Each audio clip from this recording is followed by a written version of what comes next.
Juez se burla de un niño en el tribunal pero luego se da cuenta que es un abogado genio. Nuestro sueño es llegar a 2000 suscriptores.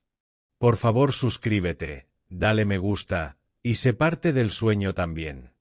El tribunal estaba lleno de murmullos mientras la gente ocupaba los bancos, esperando el comienzo de la audiencia.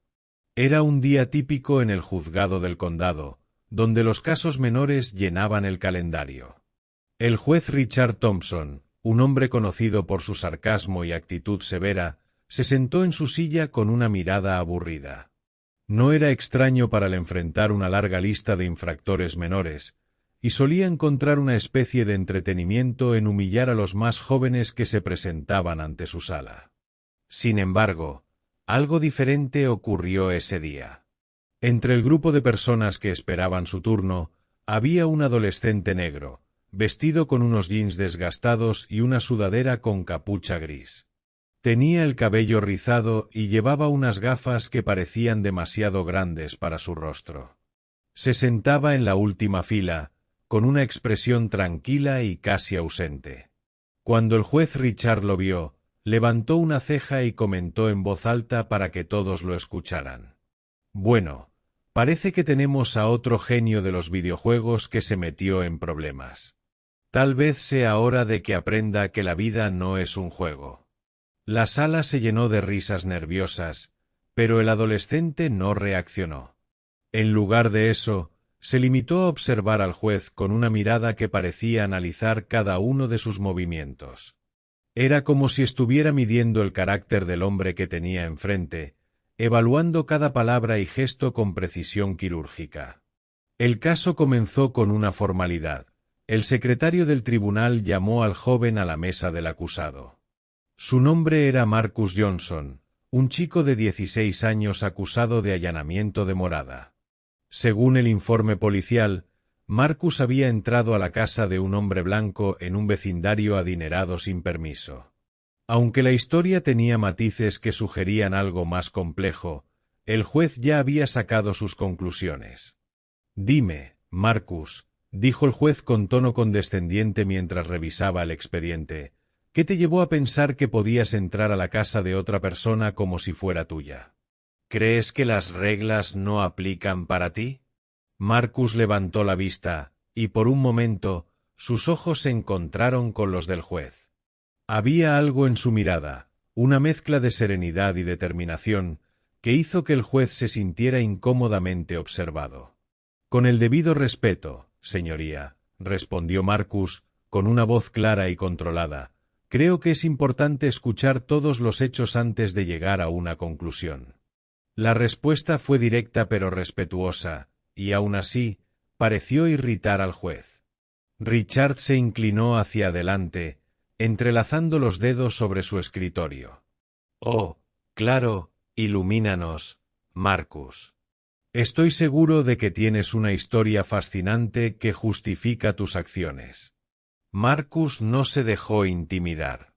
«La casa a la que entré pertenece al señor Jonathan Wells, un abogado prominente que, según mis investigaciones, ha estado involucrado en múltiples casos de fraude inmobiliario. Mi intención no era robar, sino obtener pruebas de su implicación en un esquema que afecta a varias familias de bajos recursos en mi vecindario». La sala quedó en silencio. Por un momento, todos parecieron procesar lo que acababan de escuchar. Sin embargo, el juez Richard no se dejó impresionar. «¿Pruebas?», preguntó con tono burlón. «¿Me estás diciendo que te convertiste en un detective adolescente para salvar a tu vecindario? Esto no es una película de superhéroes, Marcus». Las risas se escucharon nuevamente en la sala, pero esta vez, Marcus no mostró ninguna emoción. Simplemente dejó que el juez continuara con su espectáculo, como si estuviera esperando algo. «¿Y bien?», insistió el juez. «Si tienes pruebas tan sólidas, ¿por qué no las presentas? Estoy seguro de que todos estamos ansiosos por verlas». Marcus se quitó las gafas, limpiándolas con la esquina de su sudadera antes de responder. «Señoría, Las pruebas están en un lugar seguro y serán presentadas cuando sea necesario. Este juicio no es sobre mi descubrimiento, sino sobre un sistema que juzga sin entender el contexto completo. El juez lo miró con una mezcla de desconcierto y frustración. ¿Y qué sabes tú del sistema?, preguntó, con un tono que dejaba claro que no esperaba una respuesta seria. Marcus no vaciló. Sé que el sistema a menudo favorece a los poderosos y castiga a los vulnerables. Sé que el color de mi piel influye en cómo se perciben mis acciones. Y sé que en esta sala, mi voz vale menos que las suposiciones que usted ya hizo sobre mí. El impacto de sus palabras fue palpable. Incluso las personas que inicialmente se habían reído comenzaron a mirar al juez con una nueva perspectiva. Marcus no era solo un adolescente más. Era alguien que entendía profundamente las dinámicas de poder y estaba dispuesto a enfrentarlas.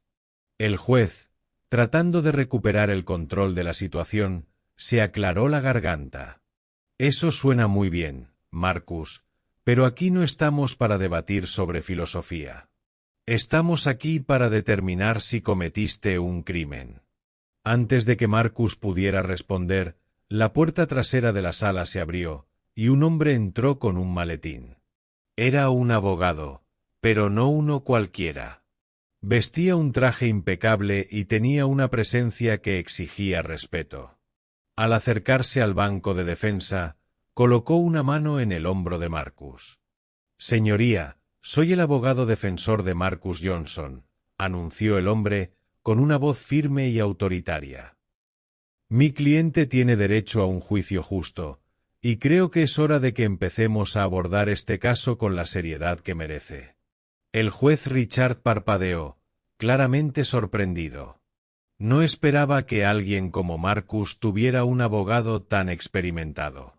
Pero lo que no sabía era que este era solo el comienzo de una serie de revelaciones que cambiarían el curso del juicio y, tal vez, de su propia perspectiva sobre la justicia. La atmósfera en la sala del tribunal cambió drásticamente con la llegada del abogado defensor de Marcus. El hombre, que se presentó como Samuel Carter, era conocido en los círculos legales como uno de los mejores abogados de derechos civiles del país. Su reputación no solo se basaba en su capacidad para ganar casos complicados, sino también en su pasión por exponer las injusticias sistémicas. Y ahora, todos los ojos estaban puestos en él mientras se preparaba para defender a un adolescente que, hasta hace unos momentos, muchos habían descartado. Samuel abrió su maletín con calma y sacó un par de carpetas, colocándolas meticulosamente sobre la mesa. Luego, se dirigió al juez con una mirada que irradiaba confianza. «Señoría, antes de que continuemos, me gustaría solicitar una revisión del comportamiento mostrado hacia mi cliente en esta sala», dijo con un tono cortés pero firme. «Creo que las suposiciones personales y los comentarios inapropiados no tienen cabida en un juicio justo». El juez Richard Thompson se tensó, visiblemente molesto por la insinuación. «Señor Carter, le sugiero que se concentre en el caso de su cliente en lugar de cuestionar la conducta de este tribunal», respondió con sequedad.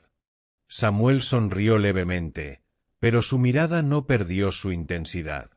«Y precisamente eso estoy haciendo, su señoría. Este caso no trata solo sobre si Marcus Johnson cometió o no allanamiento de morada. Trata sobre la forma en que su carácter ha sido juzgado antes de que se presentaran los hechos». El juez intentó descartar el comentario moviendo la mano como si alejara una mosca molesta. «Prosiga con su defensa, abogado». Samuel asintió y se dirigió a Marcus, quien lo miraba con una mezcla de gratitud y admiración. «Marcus, ¿podrías explicarnos qué te motivó a entrar a la propiedad del señor Jonathan Wells?» Marcus se puso de pie, su postura erguida y sus palabras claras. «Como mencioné antes, mi intención era recopilar pruebas de actividades fraudulentas relacionadas con propiedades en mi vecindario. Muchas familias han perdido sus hogares debido a tácticas engañosas, y sabía que Jonathan Wells estaba detrás de esto». El juez interrumpió con un tono impaciente. ¿Y qué te hace pensar que tienes derecho a actuar como un justiciero? ¿No crees que deberías haber informado a las autoridades en lugar de tomar la justicia en tus propias manos? Samuel levantó una mano para detener cualquier respuesta inmediata. Señoría, con el debido respeto, mi cliente es un menor que tomó una decisión basada en la desesperación y la falta de acción por parte de las autoridades locales. Si me permite, presentaré pruebas que respaldan sus afirmaciones. El juez, aunque visiblemente irritado, accedió con un gesto de cabeza. Muy bien, abogado Carter.